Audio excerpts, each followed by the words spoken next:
vous en supplie, écoutez cette histoire extraordinaire. Je l'ai racontée la semaine dernière à mes enfants, ils étaient captivés. C'est l'histoire qui est arrivée à monsieur Efi Etam. C'est un ancien général de la 91e division de l'armée israélienne. C'est un ancien ministre d'Israël. C'est un membre de la Knesset, l'Assemblée nationale d'Israël, de 2003 à 2009. Il y a quelques mois, monsieur Etam a voyagé en Amérique pour prendre quelques jours de repos dans une réserve naturelle à côté de Houston. C'est l'une des plus belles réserves naturelles du pays en Amérique. En effet, là-bas, on voit que des forêts, des lacs qui se succèdent à perte de vue, c'est magnifique. Et monsieur Etam a loué un petit bungalow en pleine forêt, dans une clairière où on avait construit là-bas quelques bungalows pour que les gens puissent se reposer en étant complètement coupés du monde. Il arrive dans cet endroit désert, et là monsieur Etam est surpris, le dépaysement qu'il recherche est bien là, mais il n'imaginait pas à quel point. Et il demande à l'un des voisins qui n'est pas juif, qui occupe le bungalow juste à côté, qu'est-ce qu'il y a à faire dans la région.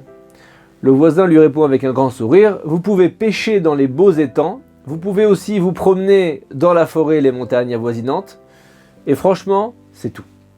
Vous savez, ici, les gens qui viennent, c'est surtout pour se reposer, reprendre des forces, contempler le paysage époustouflant qui s'offre à nos yeux, et c'est tout. Et là, monsieur Etam se rassure, il dit voilà, après tout, celui qui est venu chercher du repos dans un coin pareil, il est servi.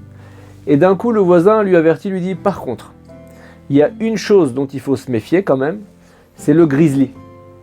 Et là, monsieur Etam lui demande mais le grizzly, il y a des ours sauvages dans le coin. Le grizzly, c'est un des ours les plus grands au monde. Il vit en Amérique du Nord, donc là où il se trouve maintenant. Il y a plus de 30 000 espèces qui vivent à l'état sauvage et il est considéré comme le plus gros carnivore terrestre de tout le continent. Quand il est debout, c'est un ours donc brun, il peut mesurer jusqu'à 3 mètres. En 2 mots, c'est un animal ultra impressionnant. Et là, en entendant ça, monsieur Etam commence vraiment à regretter d'être venu. Le voisin remarque qu'il est un peu inquiet, il lui dit bon, heureusement, on n'en voit pas tous les jours, je vous rassure.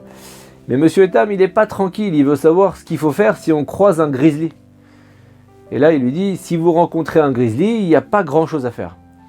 La seule chose à faire, c'est rester totalement calme et de dire à l'ours d'une voix posée et agréable, mais ferme, bonjour à toi ours, je suis venu ici pour me reposer tranquillement, pêcher des poissons. J'ai aucune raison de me battre avec toi. Et il faut répéter cette phrase avec calme et douceur jusqu'à ce que l'ours fasse demi-tour et s'en aille. Tov, monsieur Etam estime que son voisin essaie de le détendre et qu'il n'est pas sérieux. Il comprend le message implicite du voisin. S'il rencontre un grizzly, on a compris, ça sera un drame. Et il espère donc ne pas en rencontrer. Et après cette arrivée assez insolite, monsieur Etam s'installe dans son bungalow, il défait ses valises et il prépare son premier repas. Après avoir récité le Birkat Hamazon, les actions de grâce après un repas consommé avec du pain, il sort se reposer sur les chaises longues dans le jardin. Et voilà qu'il y est, il commence à bien apprécier ses vacances, il profite enfin d'un repos bien mérité, homme politique, Knesset, société, bref. Et alors qu'il est allongé, il commence à s'assoupir et il est réveillé par des petits bruits de frottement dans la végétation. Il se dit bon, c'est sûrement le voisin qui part en excursion, il tourne la tête pour saluer son voisin. Mais qu'est-ce qu'il voit? Un grizzly. Direct. Effrayant. Apparemment, l'ours a été attiré par l'odeur de la nourriture que monsieur Etam cuisinait et il a le souffle coupé. Imaginez, vous êtes devant un grizzly. Tout ce que le voisin lui a décrit sur la taille de l'ours, c'est totalement vrai. Et là, il n'arrive pas à réfléchir. Il n'a aucun moyen de fuir. Il est dans le jardin il est entouré. Surtout que le voisin lui a bien dit que le grizzly peut courir jusqu'à 50 km/h. Il s'imagine peut-être grimper sur l'arbre du jardin, mais il est persuadé que l'ours va le rejoindre. Il fait 3 mètres. Et là, monsieur Etam n'a plus le choix. Il se rappelle ce que le voisin lui a conseillé. Et là, il est tendu, mais il se lève doucement et il essaye de retrouver un petit peu de lucidité. Imaginez quelqu'un, quand il a peur d'un chien, il a beaucoup de mal à se contrôler. Là, ici, on parle de tout un chacun, nous-mêmes, devant un ours. Et c'est un ancien général. Il parvient donc à retrouver son calme il essaye de parler de manière détendue et il répète les mots du voisin d'une voix tranquille mais ferme. Il dit « Bonjour à toi, ours.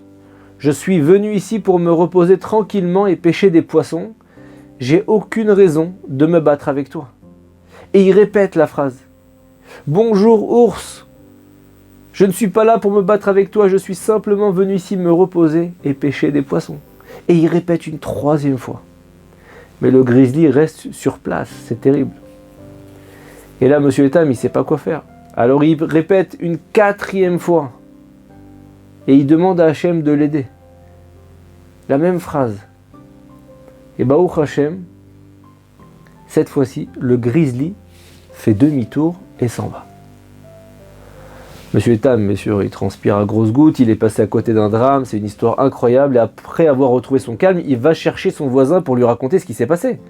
Il va aussi le remercier pour son conseil qui l'a sauvé. Et là, monsieur Etam lui dit, mais comment ça se fait? On dirait que l'ours a vraiment compris ce que je lui disais. Il a été un peu étonné quand je lui parlais, peut-être qu'il a été impressionné. Est-ce qu'il m'a compris? Et là, la réponse du voisin est claire. Le grizzly, il lui dit, c'est l'animal le plus grand dans un périmètre de milliers de kilomètres. Il traverse les forêts, les étangs comme un roi dans son royaume. Il se sent fort et puissant sur tout ce qu'il trouve. Mais il sait et il sent que l'être humain est la couronne de la création du monde. Et le Créateur, Dieu, a fait en sorte que les animaux aient peur des humains. Cette peur est ancrée même chez les plus sauvages d'entre eux. Quand le grizzly voit un homme qui marche, il ne sait pas si c'est un être humain ou un animal. Alors qu'est-ce qu'il fait? Il s'approche, il vérifie. Si l'homme, en raison de sa peur qu'il éprouve, commence à s'agiter ou à essayer de sortir une arme pour s'attaquer à lui, comme c'est le cas, le grizzly pense qu'il est face à un animal. Et donc il n'a pas peur de s'attaquer à lui. Par contre, s'il entend une voix calme, la compréhension que le Créateur a mis en lui, dans le grizzly, s'éveille. Et il comprend qu'il a affaire à un être humain qui est bien plus important que lui. C'est pourquoi il se retire et il ne lui fait aucun mal. Un vacancier en plein Texas a compris qu'Hachem a fait en sorte que l'être humain soit maître sur les créatures. Mais attention, ceci n'est valable que lorsque l'être humain reste un être humain, pas lorsqu'il se comporte lui-même comme un animal. Quand nous nous comportons comme des humains, même les animaux les plus forts et les plus dangereux ressentent l'image divine qui se trouve en nous. Le Tselem Elohim, la part que Dieu a mis dans notre âme. Soyons-en dignes. Shabbat Shalom.